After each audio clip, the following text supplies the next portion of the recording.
Wolraad Woltemade. Wolraad Woltemade c. 1708–1 June 1773, was a Cape Dutch dairy farmer who died while rescuing sailors from the wreck of the ship de Jonge Thomas in Table Bay on 1 June 1773.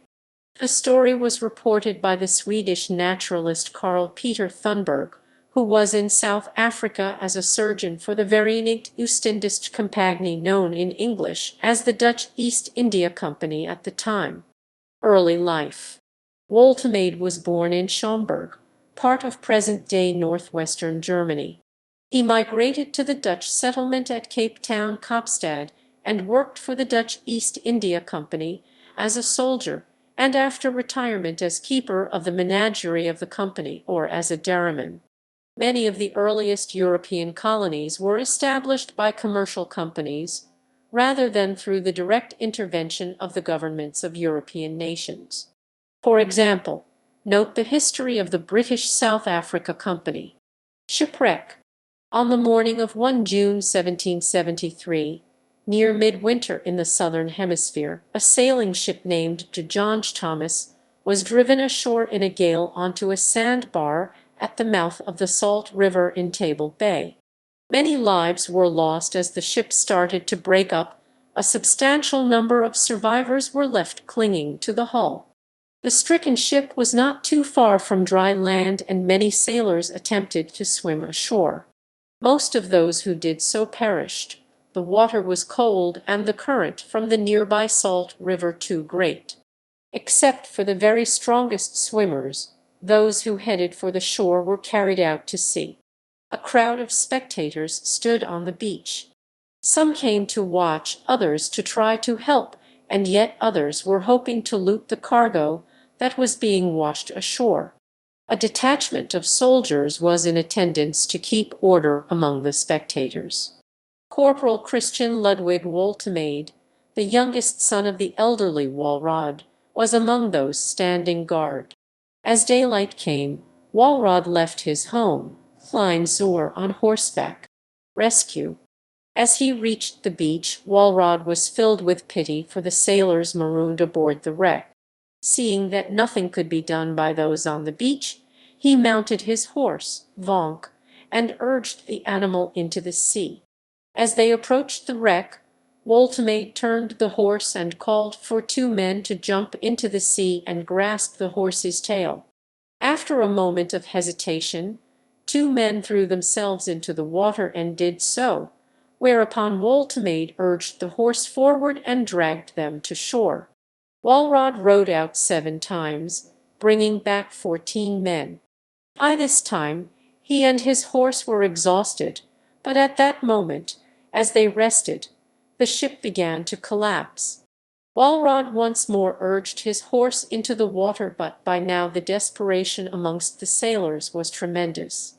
Seeing this as probably their last chance to escape before the ship was destroyed, their weight was too much for the exhausted steed. All were dragged below the waves and drowned. Woltemade's body was found the next day, but the horse was not found.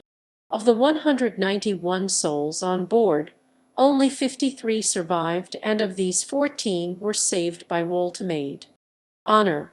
Woltemade did not immediately become a hero. The Captain van Lammeren of de Jonge Thomas was given an official funeral, but there was nothing so grand for Woltemade. The general opinion at the castle seems to have been that he was an officious fool who had lost his life unnecessarily. In the first report to Holland, this gold was the reason the flotilla had been allowed into Table Bay in the first place, as transporting it by land from Simonstown to the castle would have been too dangerous given the poor roads, made worse impassable by the storm. However, Carl Thunberg, who had witnessed the event, did not forget Woltemade, nor did the former's countryman, Anders Spaman, when he wrote his famous book A Voyage to the Cape of Good Hope in 1775.